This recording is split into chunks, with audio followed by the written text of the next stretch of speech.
भारत और पाकिस्तान के बीच जारी तनाव पर आखिरकार विराम लग गया है। दोनों देशों ने युद्ध विराम यानी सीज फायर पर सहमति बना ली है।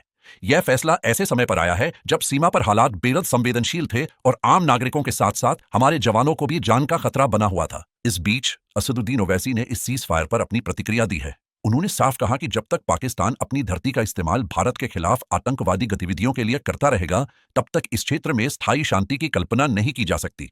ओवैसी ने कहा कि यह युद्ध विराम चाहे हुआ हो या नहीं, लेकिन पहलगाम में हुए आतंकी हमले के लिए जिम्मेदार आतंकवादियों के खिलाफ कार्रवाई रुकनी नहीं चाहिए।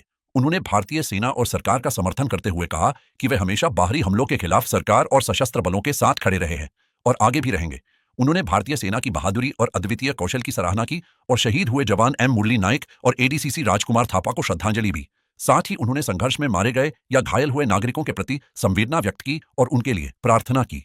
ओवैसी ने सीमावर्ती क्षेत्रों के लोगों के लिए इस युद्ध विराम से राहत मिलने की उम्मीद जताई, लेकिन इसके साथ ही उन्होंने सरकार से 4 महत्वपूर्ण सवाल भी पूछे हैं, जो इस समझौते की पारदर्शिता और दीर्घकालिक रणनीति पर प्रश्न चिन्ह खड़े करते हैं।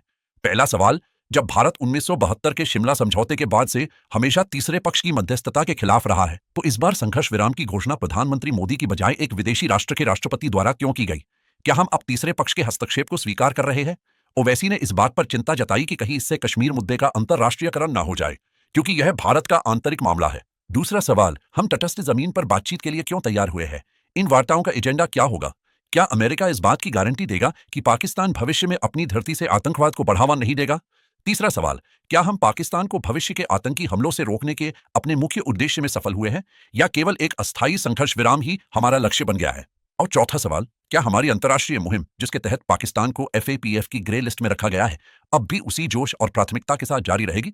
ओवैसी के ये सवाल सिर्फ राजनीतिक बयानबाजी नहीं, बल्कि जनता की उस चिंता को दर्शाते हैं जो हर जागरूक नागरिक के मन में उठ रही है। क्या यह युद्ध विराम वास्तव में शांति की ओर पहला मजबूत कदम है, या फिर यह सिर्फ एक अस्थायी समझौता है जो फिर किसी हमले के बाद टूट जाएगा? अब यह सरकार की जिम्मेदारी है कि वह इन सवालों का जवाब दे, पारदर्शिता बनाए रखे और यह सुनिश्चित करे कि देश की सुरक्षा और संप्रभुता से कोई समझौता ना हो। आप इस मुद्दे पर क्या सोचते हैं? क्या ओवैसी के सवाल जायज है, या यह सिर्फ राजनीतिक स्टैंड है? अपनी राय हमें नीचे कमेंट में जरूर बताएं। वीडियो पसंद आया हो तो लाइक करें, चैनल को सब्सक्राइब करें और बेल आइकन दबाएं ताकि देश और दुनिया की हर बड़ी खबर आप तक सबसे पहले पहुंचे। जय हिंद।